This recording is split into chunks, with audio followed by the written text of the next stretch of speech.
অবকাঠামো ও অন্যান্য সুবিধা নিশ্চিত না করে আমিন বাজারে কারণ বাজারের কাঁচা বাজারে স্থানান্তর করতে চাইলে তা না মানার ঘোষণা দিয়েছেন ব্যবসায়ী নেতারা। সাধারণ ব্যবসায়ীরা বলছেন, আমিন বাজারে স্থানান্তর করলে ব্যাপক ক্ষতির সম্মুখীন হবেন তারা। প্রয়োজনে যাত্রাবাড়িতে স্থানান্তরের দাবি তাদের। FM বায়েজিদের রিপোর্ট।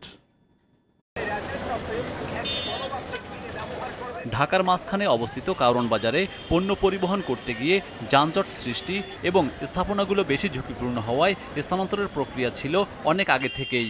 ঈদুল ফিতরের পরেই তা কার্যকরের ঘোষণা ছিল ঢাকা উত্তর সিটি কর্পোরেশনের।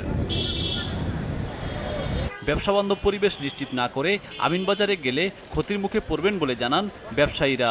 ওখানে না মানে আমাদেরকে সাগরে ফেলানো দাও যেরকম ওই রকমই। ওখানে কোনো ব্যবসায়িক পরিবেশ নেই, কোনো গাড়ি বাড়ানোর কোনো রাস্তাঘাটের কোনো ব্যবস্থা নেই, আর ওখানে ব্যবসা করার উপযোগীই না। আমাদের তো এই জায়গাটা দেখা, এই শিল্প অঞ্চলটা দেখেই তো আমরা ইনভেস্টটা করছি।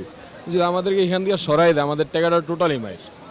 কারণ এই ক্ষেত্রে যদি সরকার আমাদের দিকে একটু দেখতে দিলে ভালো হতো। আমরা চাইতেছি বিষয়টা আমাকে যদি যাত্রাবাড়ি দেয় তৈলেও আমরা কোনো রকম চারটা ডাল ভাত খেয়ে বাঁচতে পারবো, কিন্তু ওইখানে দিলে আমাদের মনে হয় না এরকমভাবে জমবে আর এরকমভাবে আমরা খেয়ালে বসতে পারবো দাদা। আপনার প্রভাব তো অবশ্যই পড়বে। প্রভাব পুরানো জায়গা থেকে যেমন একটা বিক্রি থাকে, মানুষের হাতে পয় পরিচয় হয়েছে, আপনার দোকানে বেচা বিক্রিটা যেমন থাকে, ওইখানে তো গেলে তো এমন হবে না। ঢাকার ভেতরে কিছুটা কম মূল্যে যারা এতদিন পণ্য কিনতেন, এমন খবরে তারাও হতাশ।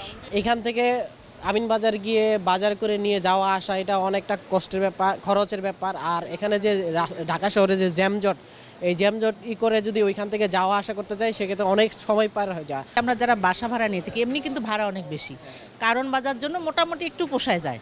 কিন্তু যদি কারণ বাজারটাই না থাকে, ফার্ম গেটে থেকে কি করবো এত ভাড়া দিয়ে? রিক্সা ভাড়া বাসে কাছেই, স্কুল কলেজগুলো কাছে।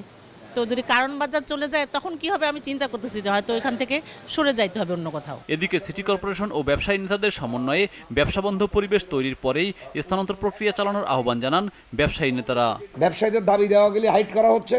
ব্যবসায়ীদেরকে এখন পর্যন্ত মাননীয় প্রধানমন্ত্রীর কাছে ব্যবসায়ীদের দাবি দেওয়াটা উপস্থাপন করার মতো কোনো পরিবেশ করা হয় নাই, যেটা ব্যবসায়ীরা মাননীয় স্বরাষ্ট্রমন্ত্রী মহোদয় আমাদের সাংসদ, ওনাকে ব্যবসায়ীরা বিষয়গুলি অবগত করছেন এবং তিনি এটা নিশ্চিত হয়েছেন। আমরা আশা করি মেয়র মহোদয় এবং আমাদের কাউন্সিলর, স্থানীয় সাংসদের মাধ্যমেই আমাদের ব্যবসায়ী নেতাদের সহযোগিতা নিয়ে মাননীয় প্রধানমন্ত্রীকে বিষয়টি আমরা বুঝিয়ে বললে, উপস্থাপন করলে মাননীয় প্রধানমন্ত্রীর জন্যে তিনি বিবেচনা করবেন। এখানে আমাদের কর্মসংস্থান, আমি আমার কর্মের জায়গাটা ছেড়ে আরেকটা জায়গায় যদি আমার কর্ম সুনিশ্চিত না হয় তাহলে আমি এটা ছেড়ে ওই জায়গায় যাওয়ার তো কোনো প্রশ্নই আসে না। কারণ বাজারে তালিকাভুক্ত ব্যবসায়ীদের আমিন বাজার পাইকারি কাঁচা বাজারে দোকান বরাদ্দ দেওয়ার পরও না গেলে তাদের বাধ্য করা হবে বলে আগেই জানিয়েছে ঢাকা উত্তর সিটি কর্পোরেশন।